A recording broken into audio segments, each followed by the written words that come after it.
चलिए जानते हैं उत्तर प्रदेश की 25 बड़ी खबरों को सबसे पहले। पर उससे पहले आप इस वीडियो को किस जिले से देख रहे हैं, कमेंट करके अवश्य बताएं। योगी सरकार की विद्युत सखी योजना गांवों में बड़ी सफलता बनकर उभरी है। इस पहल के तहत ग्रामीण महिलाओं को बिजली बिल वसूली की जिम्मेदारी दी गई। अब तक वे करीब 3,250 करोड़ रुपए का बिल जमा करा चुकी हैं, जिससे गांवों में बिजली व्यवस्था और भरोसा दोनों मजबूत हो। लखनऊ के कई वार्डों की संकरी गलियों में रहने वाले लोगों को जल्द राहत मिलने वाली है। नगर निगम अब ऐसी जगहों पर खास तकनीक से छोटे सीवरेज नेटवर्क बना रहा है, ताकि गंदा पानी आसानी से निकल सके और बरसात या जाम के समय लोगों को दिक्कत बिल्कुल न हो। यूपी में मिडिल ईस्ट संकट की खबरों के बीच पेट्रोल और डीजल की कमी की अफवाह तेजी से फैल गई। कई शहरों में लोग घबराकर पेट्रोल पंपों पर पहुंच गए और लंबी लाइनें लग गईं। हालांकि अधिकारियों ने साफ कहा है कि सप्लाई सामान्य है, घबराने की बिल्कुल जरूरत। 1 अप्रैल से शहर के नगर निगम के 11 कल्याण मंडपों का किराया करीब 40% बढ़ाया जा रहा है। अधिकारियों का कहना है कि रखरखाव और सुविधाएं बेहतर करने के लिए यह फैसला लिया गया है, लेकिन कई लोग मानते हैं कि अब शादी या कार्यक्रम करना पहले से महंगा पड़ेगा। योगी सरकार अब सारस पक्षी के संरक्षण और पर्यटन को बढ़ावा देने के लिए सारस सर्किट विकसित कर रही है। इसके तहत सारस के प्राकृतिक आवास वाले इलाकों को जोड़कर इको टूरिज्म को बढ़ावा दिया जाएगा, ताकि पर्यटक भी प्रकृति का आनंद ले सकें। नोएडा इंटरनेशनल एयरपोर्ट को बड़ी प्रशासनिक राहत मिल गई है। एयरपोर्ट को सुरक्षा से जुड़ी जरूरी वेटिंग क्लियरेंस मिल चुका है, जिससे अब उड़ानों की शुरुआत का रास्ता लगभग साफ हो गया है। अधिकारियों का कहना है कि बाकी तैयारियां भी तेजी से पूरी की जा रही हैं, ताकि जल्द ही संचालन शुरू हो सके। लखनऊ विश्वविद्यालय में नए शैक्षणिक सत्र से एमफार्म की पढ़ाई शुरू होने जा रही है। फार्मास्यूटिकल और फार्माकोलॉजी 2 अलग-अलग विषयों में 15-15 सीटों पर दाखिला दिया जाएगा। विश्वविद्यालय प्रशासन का मानना है कि इससे फार्मेसी के क्षेत्र में उच्च शिक्षा लेने वाले छात्रों को नया अवसर मिलेगा। आगरा के एसएन मेडिकल कॉलेज में उस समय अफरा तफरी मच गई जब एक कुत्ता किसी तरह अस्पताल की 6ठी मंजिल तक पहुंच गया और आईसीयू के पास घूमता दिखाई दिया। वहां मौजूद मरीजों के परिजन और तीमारदार घबरा गए, जिसके बाद अस्पताल कर्मचारियों ने उसे बाहर निकालने की कोशिश की। यूपी सरकार अब इको टूरिज्म को बढ़ावा देने के लिए नई डिजिटल सुविधा लेकर आई है। अब लोग सिर्फ एक क्लिक में प्रदेश के सभी इको टूरिज्म स्थलों की जानकारी पा सकेंगे। वेबसाइट और पोर्टल के जरिए जंगल, झील, ट्रैकिंग और घूमने की जगहों की पूरी डिटेल आसानी से देखी जा सकेगी। यूपी बोर्ड ने 2026 की परीक्षा को लेकर बड़ा फैसला लिया है। अब 12वीं के छात्रों को भी इम्प्रूवमेंट परीक्षा देने का मौका मिलेगा। यानी अगर किसी विषय में नंबर कम आए तो छात्र बाद में दोबारा परीक्षा देकर अपने अंक सुधार सकेंगे, जिससे आगे की पढ़ाई और करियर में उन्हें फायदा मिलेगा। लखनऊ के लोगों के लिए IRCTC एक खास टूर पैकेज लेकर आया है। इसमें परिवार के साथ हैदराबाद घूमने का मौका मिलेगा। इस यात्रा में ट्रेन टिकट, होटल में ठहरने की व्यवस्था, खाने पीने की सुविधा और शहर के प्रमुख पर्यटन स्थलों की सैर भी शामिल रहेगी। शहर के एथलीट आज से अपनी ताकत और प्रतिभा दिखाने के लिए मैदान में उतरने वाले हैं। प्रतियोगिता में अलग अलग खेलों के खिलाड़ी हिस्सा ले रहे हैं। खिलाड़ियों को उम्मीद है कि यहां अच्छा प्रदर्शन करके वे आगे बड़ी प्रतियोगिताओं के लिए अपना रास्ता मजबूत कर पाएंगे। नोएडा इंटरनेशनल एयरपोर्ट को अब सुरक्षा से जुड़ी जरूरी वेटिंग क्लियरेंस मिल गई है। इस मंजूरी के बाद यहां से उड़ानों की शुरुआत का रास्ता लगभग साफ माना जा रहा है। अधिकारियों के मुताबिक बाकी तकनीकी और संचालन से जुड़ी तैयारियां भी तेजी से पूरी की जा रही हैं। नवी मुंबई और वाराणसी के बीच हवाई यात्रा करने वाले यात्रियों के लिए अच्छी खबर आई है। अब इस रूट पर एक और नई फ्लाइट शुरू की जा रही है। इससे लोगों को टिकट मिलने में आसानी होगी और यात्रा का विकल्प भी बढ़ेगा, जिससे दोनों शहरों के बीच आना जाना पहले से ज्यादा सुविधाजनक हो जाएगा। देश भर के किसानों के लिए सरकार ने कृषि यंत्र उपलब्ध कराने की नई पहल शुरू की है। शुक्रवार को ई लॉटरी के जरिए करीब 3,300 किसानों का चयन किया जाएगा, ताकि उन्हें आधुनिक मशीनें मिल सकें और खेती आसान बने। इससे लागत घटेगी और उत्पादन बढ़ाने में किसानों को मदद मिलेगी। यूपी में गांवों और कस्बों को 24 घंटे बिजली देने की दिशा में सरकार तेजी से काम कर रही है। ऊर्जा विभाग का कहना है कि लाइन सुधार, नए ट्रांसफार्मर और मॉनिटरिंग सिस्टम लगाए जा रहे हैं। अगर सब योजना के अनुसार चला तो आने वाले समय में ग्रामीण इलाकों में भी शहरों जैसी लगातार बिजली मिल सकेगी।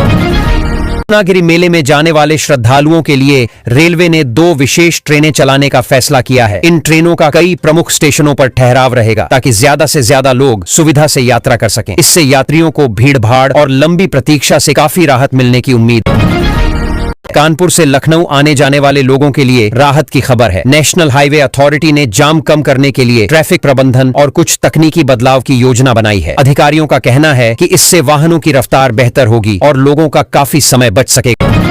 गाजियाबाद विकास प्राधिकरण की करोड़ों रुपए की संपत्ति पर अवैध कब्जे का मामला सामने आया है। बताया जा रहा है कि कुछ सेवानिवृत्त कर्मचारियों ने जमीन पर कब्जा कर रखा है। अब विभाग इस मामले को सुलझाने की तैयारी में है ताकि सरकारी संपत्ति को वापस लिया जा सके। होली के बाद रायबरेली स्टेशन पर यात्रियों की भारी भीड़ देखने को मिली। दिल्ली जाने वाले लोगों की संख्या ज्यादा होने के कारण परिवहन विभाग ने 9 मार्च तक अतिरिक्त बसें चलाने का फैसला किया है। इससे यात्रियों को यात्रा करने में काफी सुविधा मिलने की उम्मीद है। पश्चिम एशिया में चल रहे तनाव के बीच लखीमपुर में पेट्रोल की कमी की अफवाह फैल गई। खबर फैलते ही कई पेट्रोल पंपों पर लंबी कतारें लग गईं। अधिकारियों ने लोगों से अपील की है कि घबराएं नहीं, क्योंकि जिले में पेट्रोल की पर्याप्त आपूर्ति उपलब्ध है। ईरान और इजराइल के बीच बढ़ते तनाव का असर अब उद्योगों पर भी पड़ने लगा है। फिरोजाबाद के कांच उद्योग में गैस कोटा घटने की खबर सामने आई है। उद्योग से जुड़े लोगों का कहना है कि अगर स्थिति लंबी चली तो उत्पादन पर असर पड़ सकता है। दिल्ली में यात्रियों की सुविधा के लिए रोडवेज बसों के फेरे बढ़ा दिए गए हैं। 9 मार्च तक डिपो की 42 बसें लगातार अलग अलग रूटों पर चल रही हैं। इससे यात्रियों को बस के लिए लंबा इंतजार नहीं करना पड़ रहा और सफर काफी आसान हो। मेरठ नॉर्थ से निजामुद्दीन तक यात्रा करने वालों के लिए अब बस और नमो भारत ट्रेन दोनों विकल्प मौजूद हैं। लोग अपने समय और बजट के हिसाब से सफर चुन सकते हैं। महिलाओं के लिए किराया और सुविधा के आधार पर अलग अलग विकल्प बेहतर साबित हो सकते हैं। मौसम विभाग के अनुसार लखनऊ समेत पूरे उत्तर प्रदेश में अब गर्मी धीरे धीरे बढ़ने लगी है। तेज धूप के कारण तापमान ऊपर जा रहा है। अनुमान है कि अगले सप्ताह पारा 35 डिग्री सेल्सियस के आसपास पहुंच सकता है। इसलिए लोगों को सावधानी बरतने की सलाह दी गई। स्वामी विवेकानंद युवा सशक्तिकरण योजना के तहत आज कई जिलों में छात्रों को टैबलेट बांटने की शुरुआत हुई। सरकार का कहना है इससे पढ़ाई और प्रतियोगी परीक्षाओं की तैयारी आसान होगी। छात्र कह रहे हैं कि अब ऑनलाइन पढ़ना और नोट्स बनाना पहले से ज्यादा आसान लगेगा।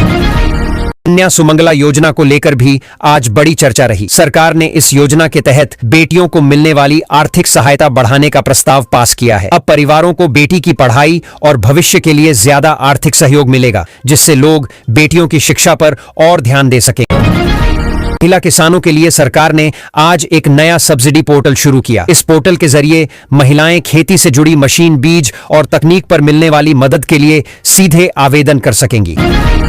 गांवों तक स्वास्थ्य सेवाएं पहुंचाने की कोशिश अब जमीन पर दिख रही है। सरकार का दावा है कि प्राथमिक स्वास्थ्य केंद्रों में 24 घंटे इलाज उपलब्ध कराया जा रहा है। दवाइयों और डॉक्टरों की व्यवस्था सुधारी गई है ताकि ग्रामीणों को शहर न भागना पड़े और छोटे इलाज स्थानीय स्तर पर ही मिल सके।